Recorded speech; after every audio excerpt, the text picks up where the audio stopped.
प्रिय विद्यार्थियों, भारतीय दर्शन का जो अपना बीए पार्ट फर्स्ट का प्रश्न पत्र है, उसमें आज हम जैन दर्शन की चर्चा आरंभ कर रहे हैं। आज के इस लेक्चर में हम जैन दर्शन का जो परिचयात्मक ज्ञान है, उसकी आपके साथ चर्चा करेंगे। जैन दर्शन का आप पिछले जो हमारे लेक्चर्स हैं, उससे आपको इस बात का ज्ञान हो गया होगा कि जैन दर्शन जो है वो नास्तिक दर्शन की श्रेणी में आता है और भारतीय दर्शन परंपरा में नास्तिक दर्शन उसे कहा जाता है जो वेदों की प्रामाणिकता को स्वीकार नहीं करता। तो जैन दर्शन जो है उसका स्रोत या जो है वेद नहीं है और ये वेदों को प्रामाणिक नहीं मानता। परंतु इसके साथ साथ यदि हम दूसरी दृष्टि से भी देखें तो जैन दर्शन जो है वो ईश्वर की सत्ता में भी विश्वास नहीं करता। तो इस दृष्टि से भी जैन दर्शन एक नास्तिक दर्शन है। जैन दर्शन के प्रवर्तक जो हैं उसके 24 तीर्थंकर माने जाते हैं।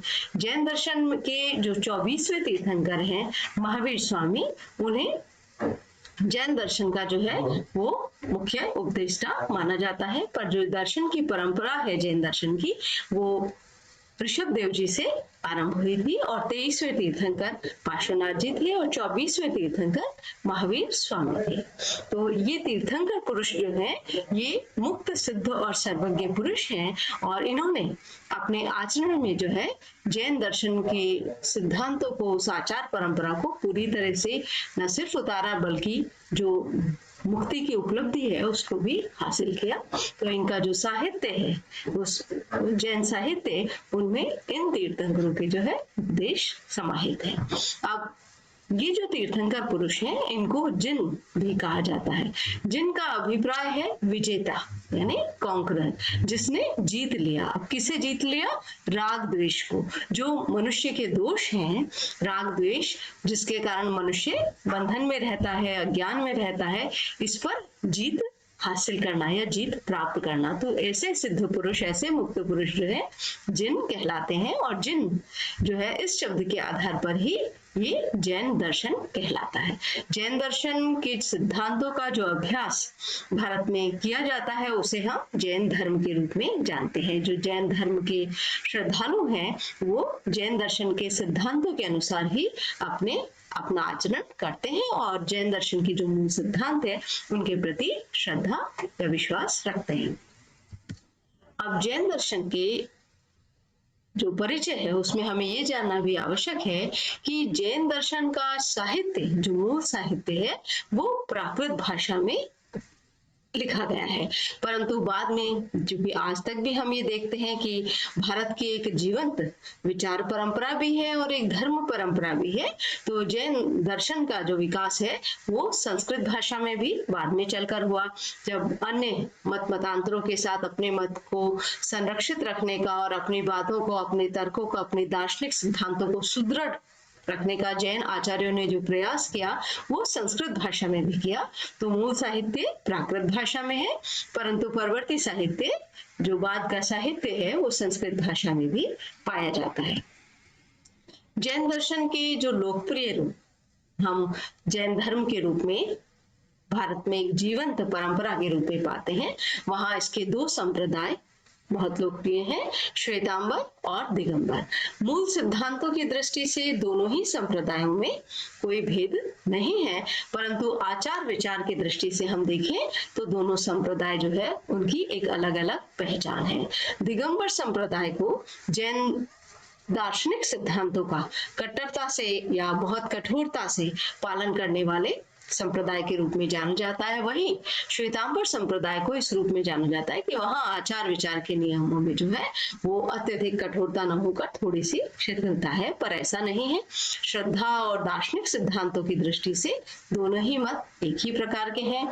लोकप्रिय रूप में हम ये भी कहते हैं कि दिगंबर जो परंपरा के साधु संत हैं वो वस्त्र धारण नहीं करते और वहां पर जो सिद्ध ज्ञानी पुरुष होता है उनको भोजन आदि की भी आवश्यकता नहीं होती। स्त्री जीवन में मुक्ति को भी वो स्वीकार नहीं करते, परंतु श्वेतांबर परंपरा में जो है वहां जो साधु हैं, संत हैं, वो वस्त्र धारण करते हैं और वहां जो है नियमों के संदर्भ में जो है क्रमशः अधिक व्यावहारिकता और शिथिलता हमें दिखाई देते हैं। अब भारतीय दर्शन में यदि आपके समक्ष ये प्रश्न आता है कि जैन दर्शन किस प्रकार का दर्शन है, तो हम दो शब्द उसके लिए प्रयुक्त करते हैं। पहला तो कि जैन दर्शन जो है वो एक वस्तुवादी दर्शन है। वस्तुवादी दर्शन जिसको अंग्रेजी में बोलते हैं रियलिस्ट फिलॉसफी, और दूसरा बहुसत्तावादी यानी प्लूरलिस्ट दर्शन। तो रियलिस्ट और प्लूरलिस्ट या वस्तुवादी और बहुसत्तावादी, ये दो दार्शनिक अवधारणाएं या संप्रति आपके लिए जानने आवश्यक है। जब हम बोलते हैं यह दर्शन वस्तुवादी है, तो इसका अभिप्राय है कि इस दर्शन के अनुसार जितने भी ज्ञात विषय हैं, जो भी भौतिक संसार हमें दिखाई दे रहा है या संसार के विषय हैं, उनकी स्वतंत्र सत्ता को वो स्वीकार करते हैं। यानी ज्ञाता के मन से स्वतंत्र जो है वो ये विषयों की या जो विषय जाने जाते हैं उनकी स्वतंत्र सत्ता को स्वीकार करता है। तो जैन दर्शन एक वस्तुवादी दर्शन है।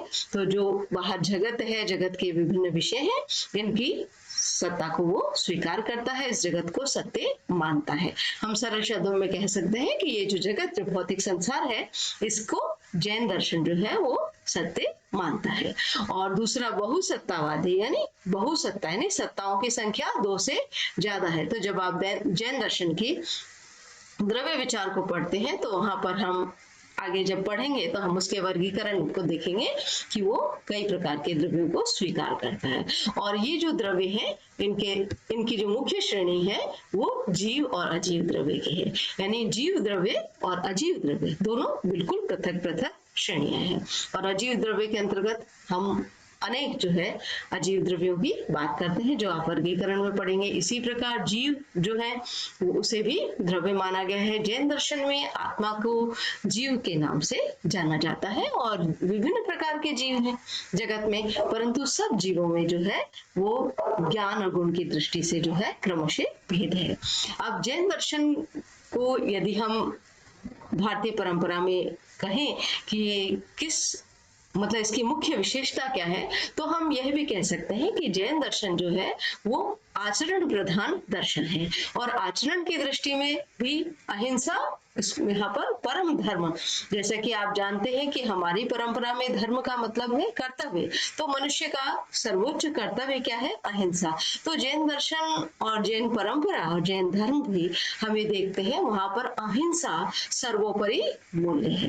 यानी किसी भी प्रकार की हिंसा से बचना, हिंसा को दोष माना गया है और अहिंसा को परम धर्म के रूप में स्वीकार किया गया है। तो ये शांति और अहिंसा का धर्म है, और उसके दार्शनिक सिद्धांत भी इसी को ही प्रकट करते हैं।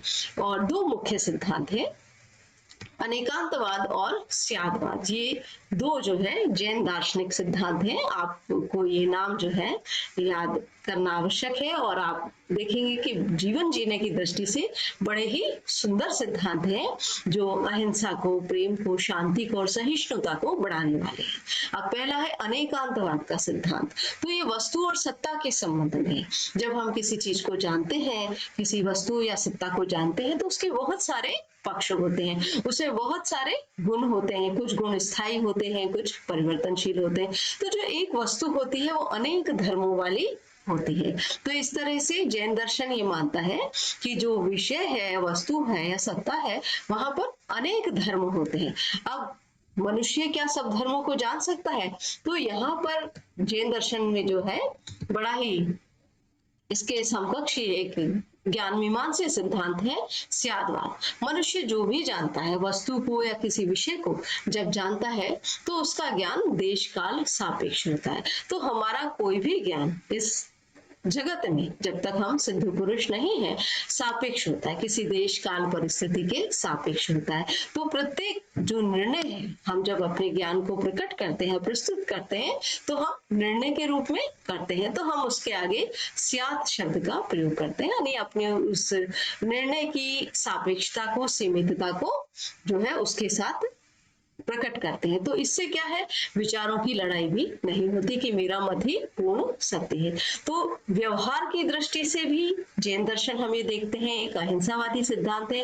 और यदि हम दार्शनिक दृष्टि से भी देखें तो अनेकांतवाद और स्यादवाद दो उसके ऐसी दार्शनिक अवधारणाएं हैं जो उसके इस अहिंसा, प्रेम और शांति के इस मार्ग की फाउंडेशन में उपस्थित है या उसके मूल आधार में उपस्थित है। तो इस प्रकार से आज हमने जैन दर्शन का परिचयात्मक ज्ञान प्राप्त किया, पर इस परिचयात्मक ज्ञान में भी जो आपके परीक्षा की दृष्टि से उपयोगी कुछ शब्द हैं जिनको आप जानने की कोशिश कीजिएगा और इन्हें अभ्यास के रूप में 75 से 100 शब्द में लिखने का प्रयास कीजिएगा। पहला है तीर्थंकर, दूसरा जिन, तीसरा वस्तुवादी दर्शन, चौथा बहुसत्तावादी दर्शन, पांचवा अनेकांतवाद और छठा स्यादवाद। अनेकांतवाद और स्यादवाद इन दोनों अवधारणाओं को हम आगे विस्तार से भी पढ़ेंगे। धन्यवाद।